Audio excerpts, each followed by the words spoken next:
নমস্কার দর্শক বন্ধুগণ, সাধক জীবন চ্যানেলে সকলকে স্বাগত জানাই। আজকে জাতকের গল্প। অপরকে ঠকালেই নিজেকেও ঠকতে হয়। বনের ধারে একটা ছোট্ট পুকুর ছিল।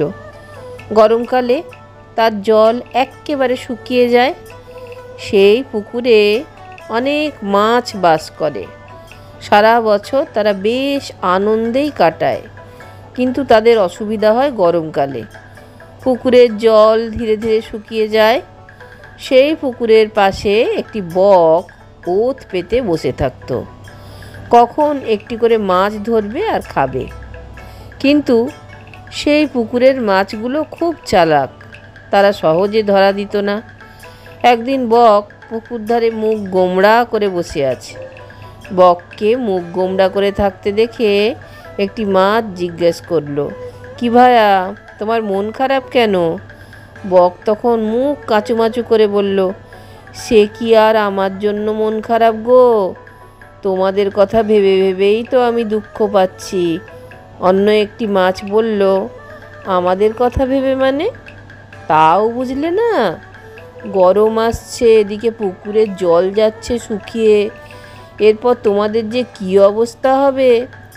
মাছেরা মনে মনে ভাবল, তা তো ঠিক, কিন্তু সেজন্য বকের এত মাথা ব্যথা কেন? একটা বুড়ো মাছ বলে উঠল, তা তোমার এত মাথা ব্যথা কেন হে?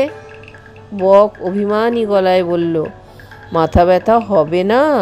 বনের মধ্যে অত বড় একটা সরোবর থাকতে তোমরা কিনা এই পচা সরোবরে এখনো পড়ে আছো?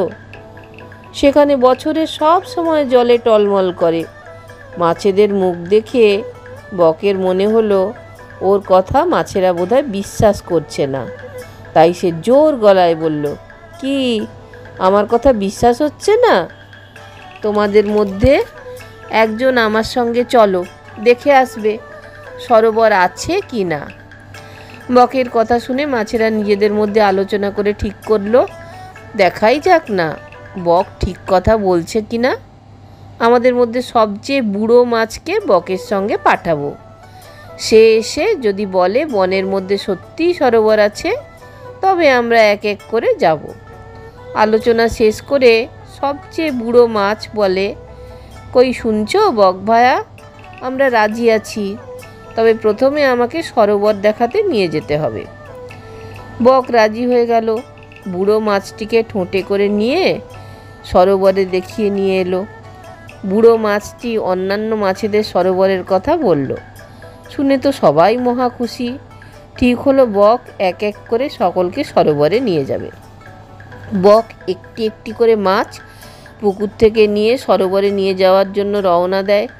বেশ কিছুটা পথ গিয়ে মাছটিকে খেয়ে নেয়।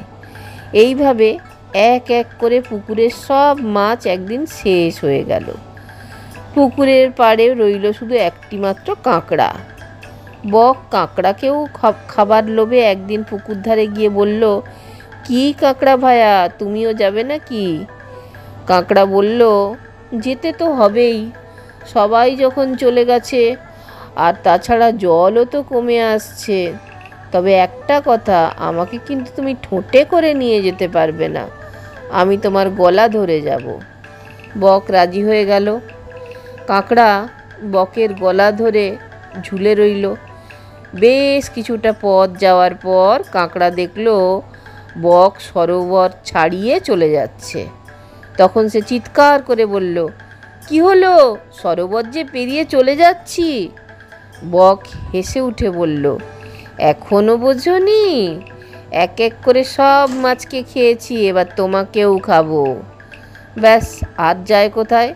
সঙ্গে সঙ্গে কাঁকড়া বকের গলা কামড়ে ধরল। অসুবিধে হচ্ছে দেখে বক করুণ সুরে বলে উঠল, এবারকার মতো আমাকে ছেড়ে দাও কাঁকড়া ভাই, আমি আর ভুল করব না বলে কাঁকড়া আরও জোরে বকের গলা চেপে ধরল। ফলে দম বন্ধ হয়ে সে মারা গেল। সরোবরের পাশেই ছিল একটা বড় গাছ। আসলে সেই ছিল বোধিসত্ত্ব।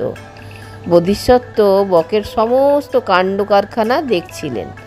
এবং যখন দেখতে পেলেন কাঁকড়ার মরণ কামড়ে বক মারা গেল, তখন গাছরূপী বোধিসত্ত্ব বলে উঠলেন, অসৎ উপায়ে কেউ কাউকে বেশি দিন ঠকাতে পারে না। দর্শক বন্ধুগণ, যদি ভালো লাগে তাহলে অবশ্যই চ্যানেলটা একটা লাইক, শেয়ার, সাবস্ক্রাইব করার অনুরোধ রইল। সকলকে অজস্র ধন্যবাদ চ্যানেলটা দেখবার জন্য। নমস্কার।